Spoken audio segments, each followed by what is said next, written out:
There are products out there that can ruin your skin. From blistering to chemical burns and peels to itchy irritation and rashes.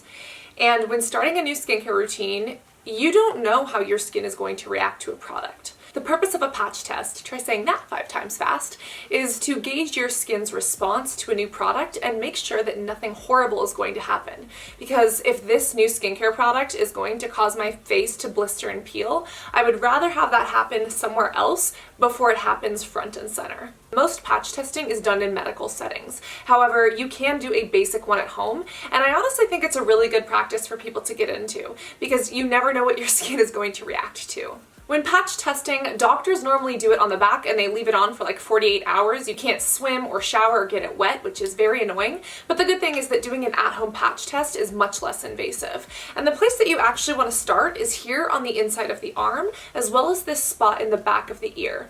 The reason why is because both of these areas are delicate, somewhat like the skin on your face. And I actually like the back of the ear best because it's the least conspicuous, and it's also very, very close to the skin of the face. So you're hoping that you'll have a more accurate of what's actually going to happen. Contrary to popular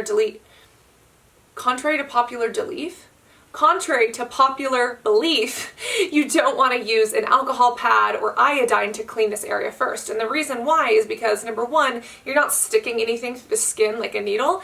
And number two, would you apply iodine or alcohol before doing your skincare? If the answer is no, then don't do it. However, if for some reason the skin is extremely, extremely oily, you could use a regular cleanser to remove the oil first, or if this is being done on someone who is extremely hairy, I have seen doctors and medical professionals actually shave the area to make sure that they get rid of the hair, just so that if they do apply a bandage, it stays on. But for the purposes of at-home use, you and I want you to take the new product and I want you to put it right here in the middle of the arm and just kind of rub that in.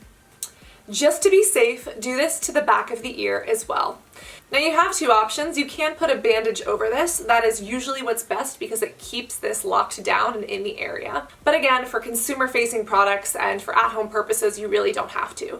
The most important thing to remember is to wait a minimum of 24 hours and preferably 48 or 72 hours. Why? Sometimes you'll notice that the skin has an immediate reaction. Maybe it gets some redness, some erythema, maybe it starts to itch or starts to burn if you applied an acid. But a lot of times your skin won't start reacting immediately and it takes a little bit of time. What you're looking for is anything serious, such as blisters, burning, or pussing. But you're also looking for contact dermatitis or eczema-like lesions. Anything that starts to itch, anything that starts to look flaky or bumpy or scaly, if there's a lot of redness to the area, you can do a small test where you actually take both hands and just kind of pull at the skin in a lateral motion and you see if there's any separation. Essentially, if anything is going majorly wrong, you probably shouldn't be putting whatever product on your face because the same thing could happen, and because the skin here is more sensitive, it could be intensified. The good thing is that after you've waited that 24, 48, or 72 hours, if you look at the area, there's nothing wrong, no weird bumps, no redness, no irritation, this is probably something that's going to do your skincare routine good.